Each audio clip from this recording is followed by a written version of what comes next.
معزز سامعین، حدیث کا مختصر جملہ میں پڑھا. پوری حدیث اس وقت میں نے نہیں پڑھی ہے، لیکن اس کا خلاصہ مفہوم اور جو کچھ اللہ کے رسول صلی اللہ علیہ وسلم نے پیغام دیا ہے وہ آپ تک پہنچا تھا. رمضان المبارک بالکل قریب ہے اور آیا جاتا ہے.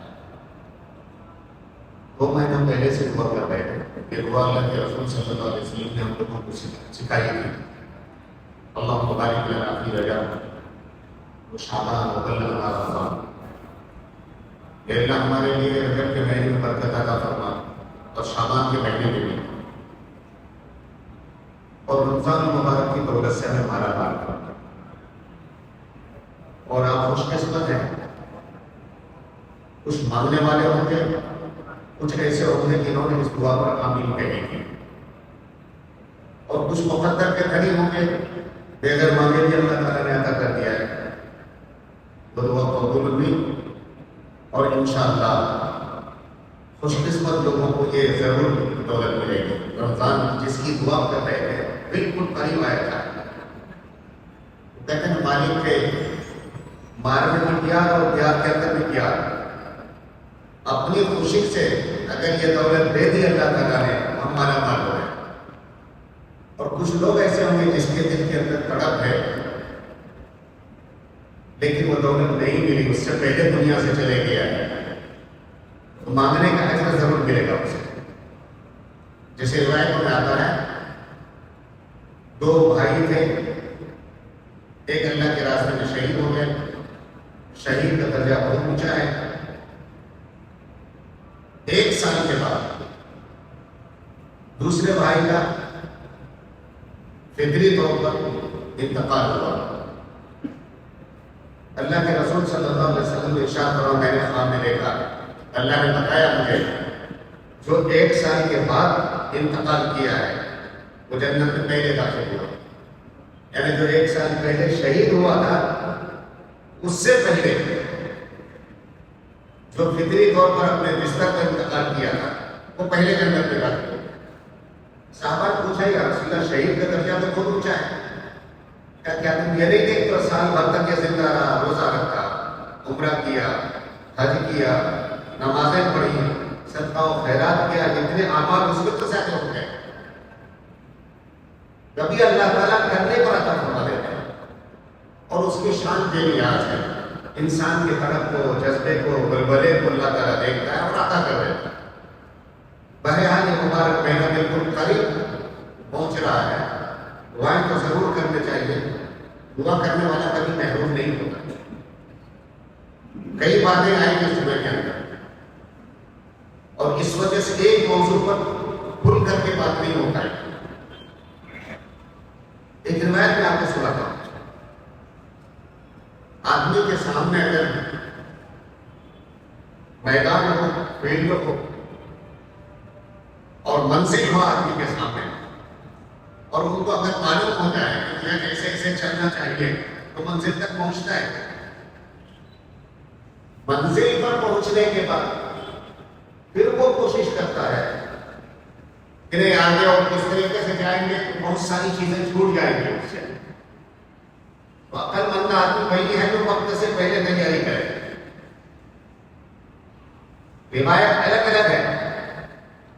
میں اسی ایک روایت کے صرف مختصراً کچھ خلاصہ بیان کر رہا ہوں کہ وقت کے آنے سے پہلے ذہن ہمارا تیار رہنا چاہیے. رمضان کو مبارک کا استقبال یہی ہے کہ رمضان سے پہلے آپ رمضان کی تیاری کریں. ذہنی طور پر بھی تیار ہوں، آپ جسمانی طور پر بھی تیار ہوں، مشاغل کے اعتبار سے جو کاروبار ہے، کھانے پینے کا معاملہ، اس اعتبار سے بھی اپنے آپ کو، اپنے ذہن کو تیار کریں اور اس کے لیے اسباب تلاش کرتے رہیں. رمضان المبارک زرین موقع ہے، ایسا قیمتی وقت ہے جس سے زیادہ قیمتی کوئی چیز نہیں ہو سکتی. گناہوں کی معافی کا، خدا کی رحمت کو حاصل کرنے کا بہترین موقع آ رہا ہے. اس موقع کے اندر، اس کی تلاش کے اندر آدمی کو پہلے سے اپنے کو تیار رکھنا چاہیے. اور میں کہتا ہوں ہمیشہ بھی ایک تو یہ ٹائم ٹیبل آپ بنا لیجیے تاکہ زیادہ سے زیادہ وقت عبادت کے اندر گزرے.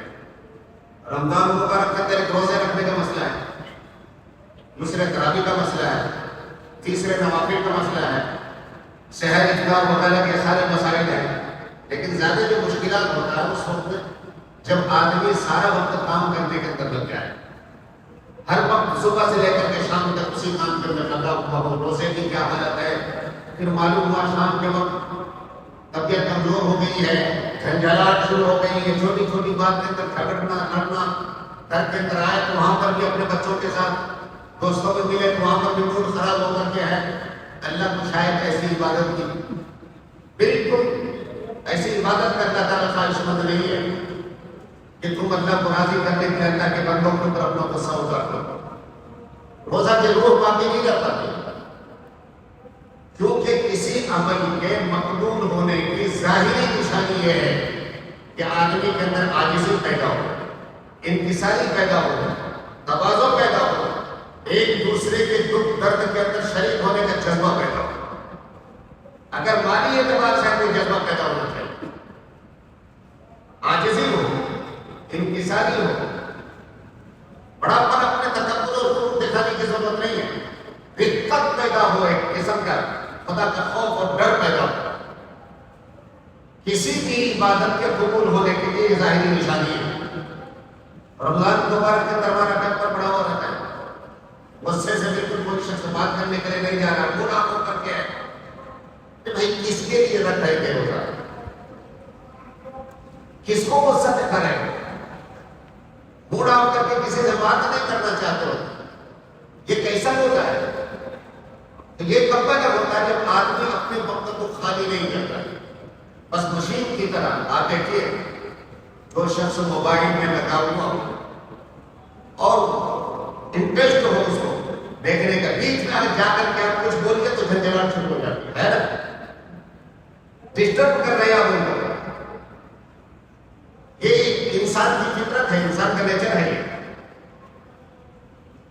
تو آپ دنیا کے مشاغل کے اندر لگے رہیں گے. رمضان کا مہینہ ہے، اس میں آپ کو گھر کے اندر بھی ہاتھ بٹانا ہے، بچوں کو بھی دیکھ بھال کرنا ہے، مہمانوں کو بھی دیکھ بھال کرنا ہے، اور قریب بھائیوں کی دیکھ بھال کرنی ہے، اپنا وقت بھی نکالنا ہے، روزہ بھی رکھنا ہے، قرآن کریم کی تلاوت بھی کرنی ہے، آپ کو تراویح بھی پڑھنا ہے، نیند بھی پوری ہونی ہے، سحر افطار کا انتظام بھی کرنا ہے. آپ کو پہلے سے ذہن کو کشادہ کر کیجیے. اپنے کاروبار کے اندر اس طرح سٹیک کر کے رکھیے کہ رمضان کے اندر زیادہ سے زیادہ وقت آپ عبادت کر سکیں. ابھی سے کمپنی کا مالک ہے جب بھی وہ الگ چیز ہے کہ کسی کی طرف سے آپ کو چھوٹ مل جائے گا، آپ نوکر ہے چلو 2 گھنٹہ پہلے چھٹی والا چیز ہے.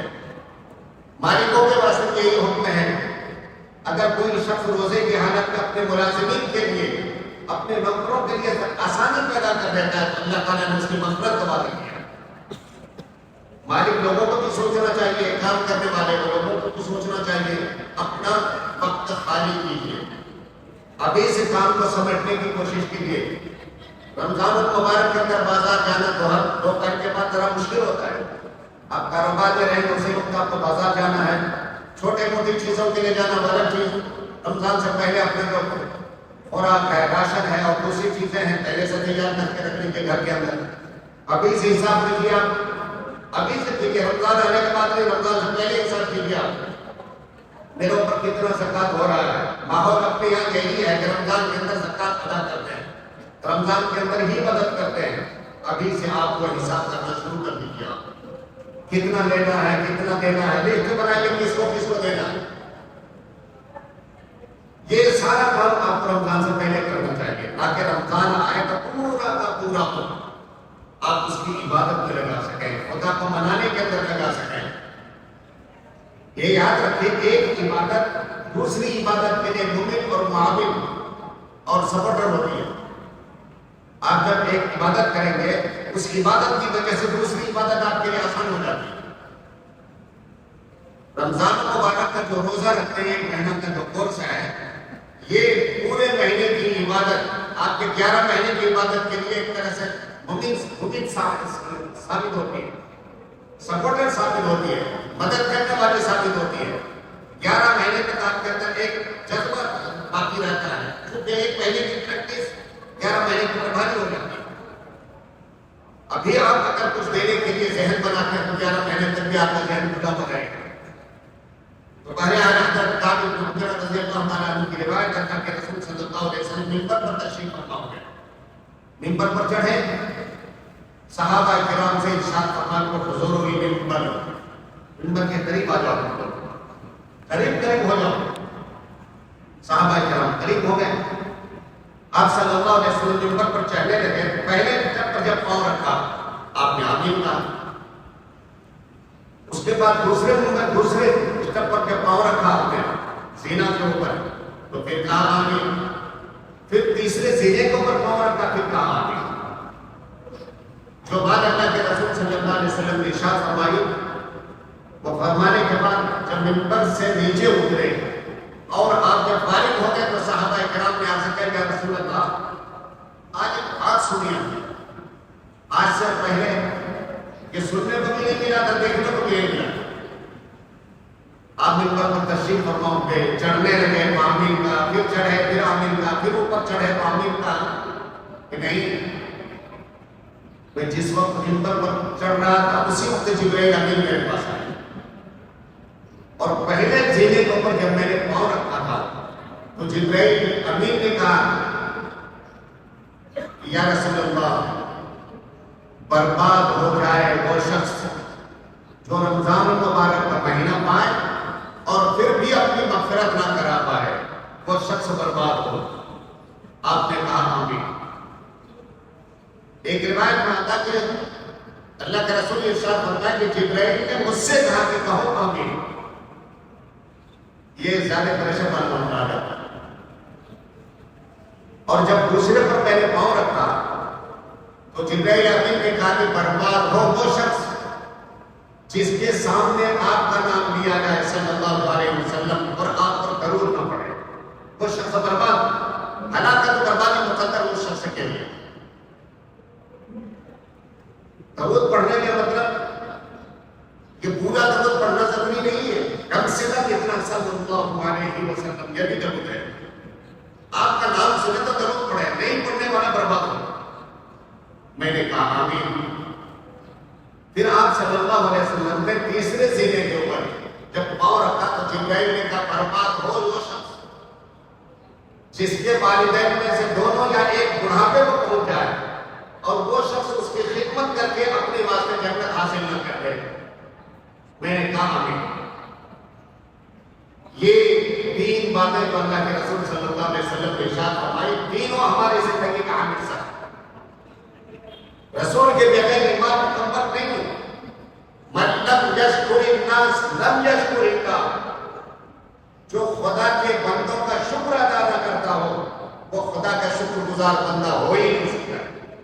ماں باپ کی خدمت، اس کی عظمت، اس کا احترام، اس سے محبت، وہی تو دنیا میں ہمارے آنے کے اور ہمارے وجود کا ذریعہ بنے۔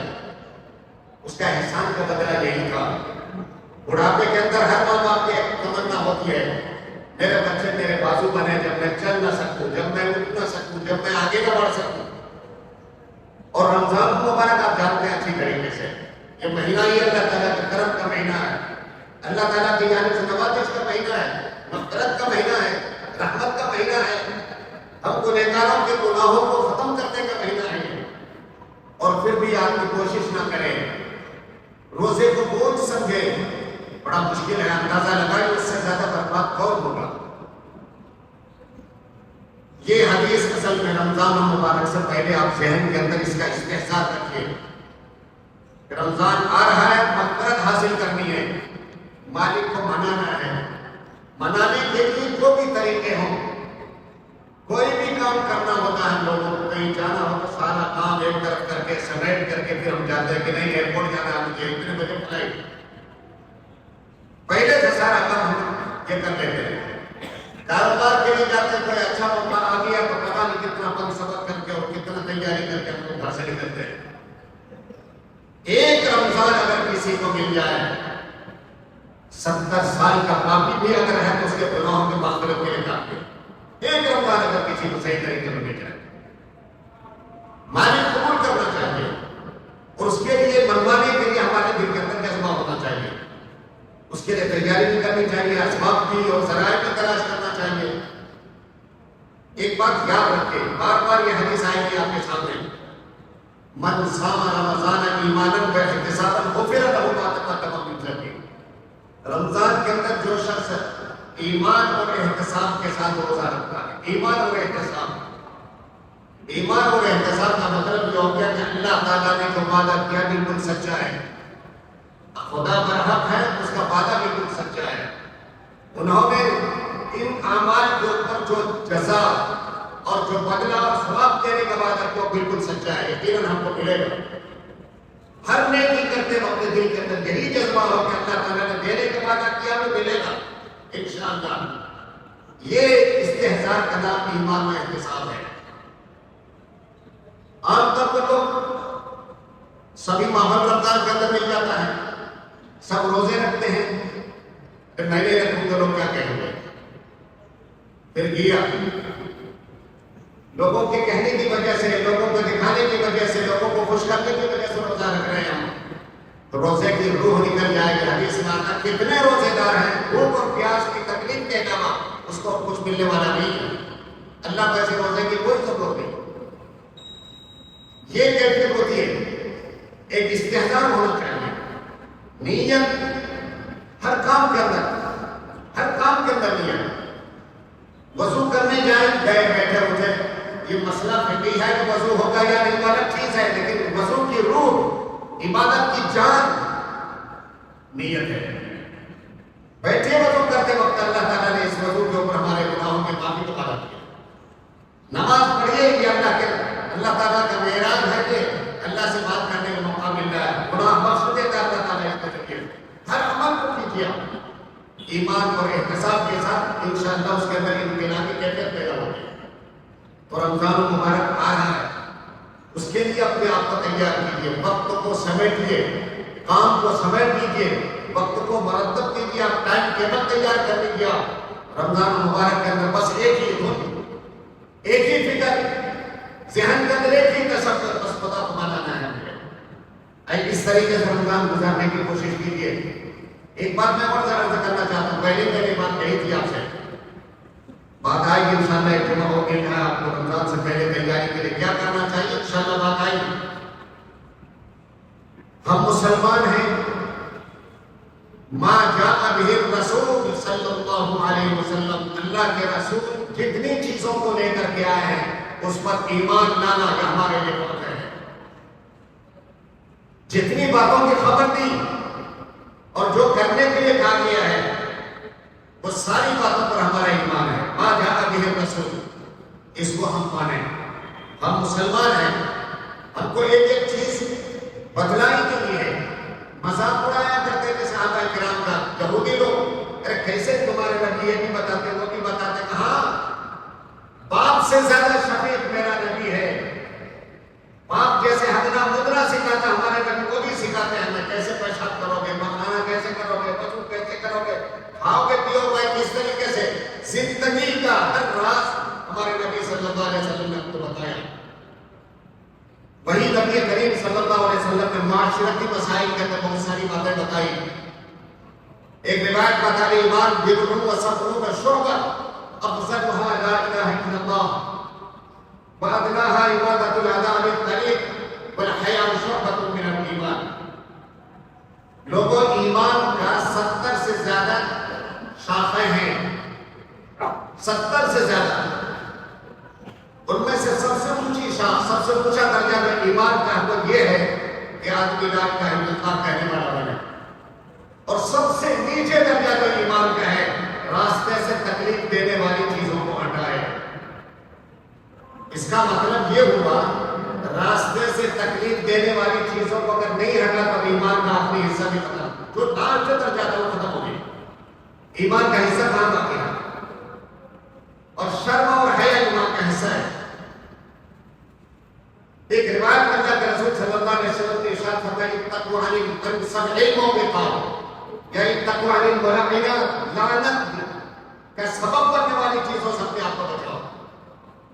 پوچھا گیا، جواب میں ارشاد فرمایا گیا لعنت کرنے والی، لعنت کا سبب بننے والی چیزیں یہ ہے کہ آدمی راستے میں پیشاب کرے، راستے میں کچرا ڈالے، جانے آنے والوں کو تکلیف دے۔ ایمان جس کے پاس ہے وہ کبھی بھی تکلیف دینے والی چیزوں کو راستے پر نہیں ڈالتا ہے۔ صفائی ایمان، اللہ کے رسول نے ارشاد فرمایا طہور نصف الایمان، باقی صفائی ستھرائی ایمان کا آدھا حصہ ہے۔ اگر کسی میں ایک کتنا ہو سمجھے اس کے پاس ایمان کا حصہ آدھا ایمان ہی ختم ہو چکا ہے۔ جس نبی کا یہ فرمان ہے اس کے ماننے والوں کا عمل کیسا ہونا چاہیے، یہ بات میں خاص طور سے شریعت کی روشنی کہہ رہا ہوں، لیکن کچھ ذمہ داریاں ہوتی ہیں ہمارے محلے پورے شہر کے اندر صفائی اور ستھرائی کا خاص طور سے نظام ہے۔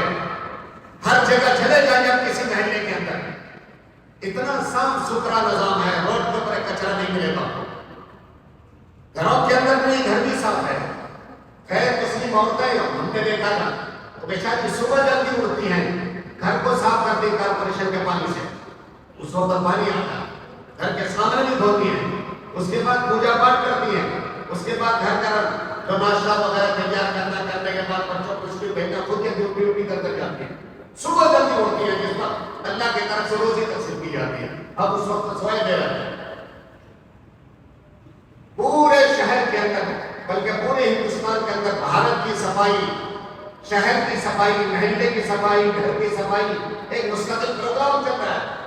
ہمارے محلے کے اندر بھی ہے، ہم اس کے ماننے والے جن کو ہدایت دی گئی ہے پاکی اور صفائی کی، لیکن پورے شہر میں کہیں گندگی نظر نہیں آئے گی۔ آئے گی کہاں؟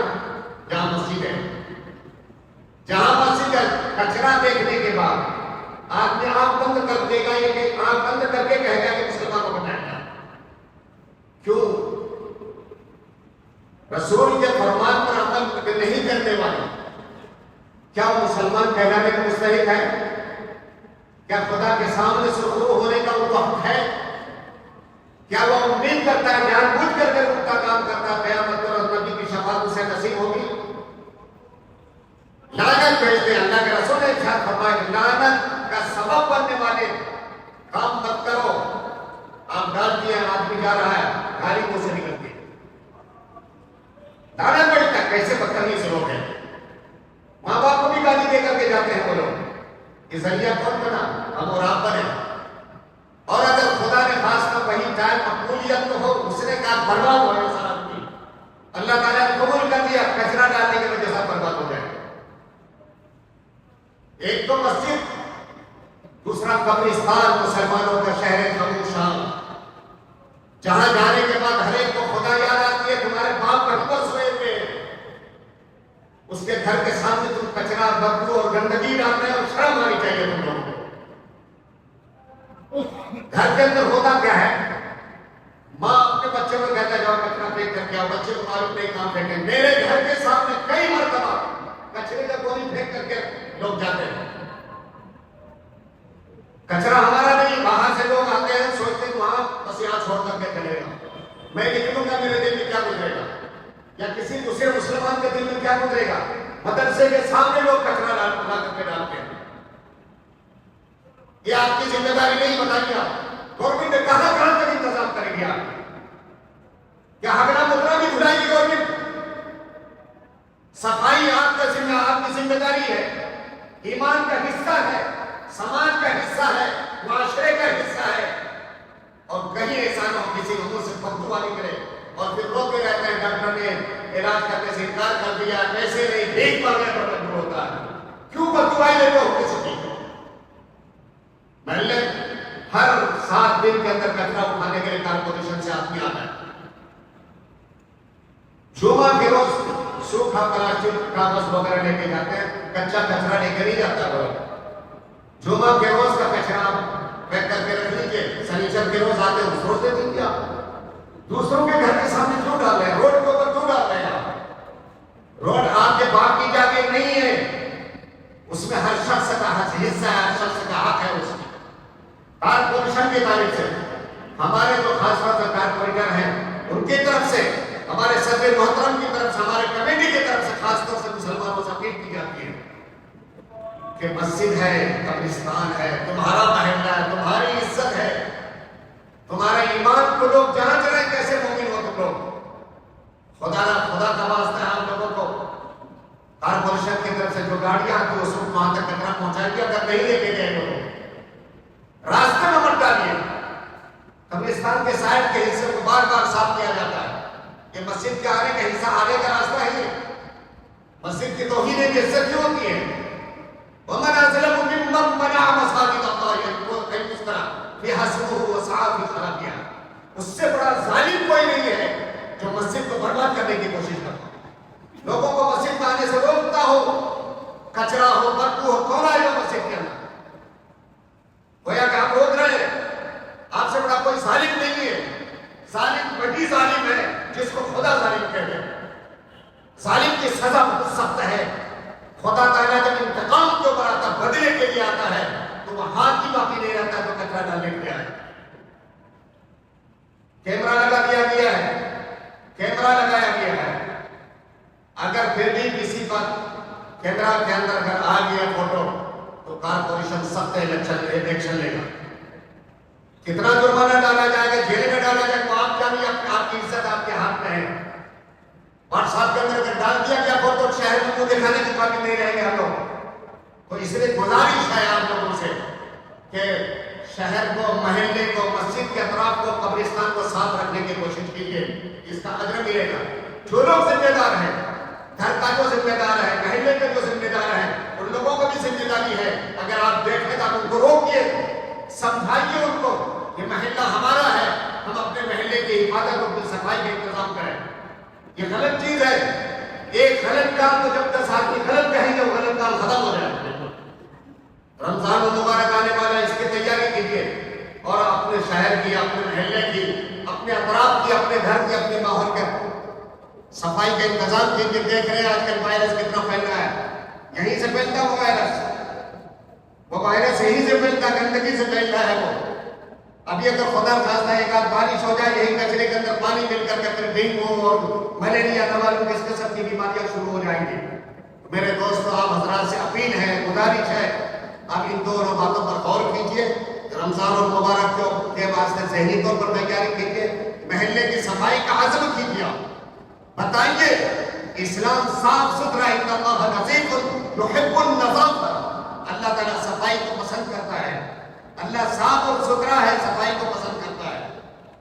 جو شخص صفائی اختیار کرے اللہ تعالیٰ اس کو پیار کرتے ہیں، اس کو اپنا قریب بنا لیتے ہیں، اس سے محبت کرنے لگتے ہیں. اللہ سے دعا ہے اللہ تعالیٰ ہماری اس پہلے سنت کو قبول فرمائے. باقی دعوانا الحمدللہ رب العالمین.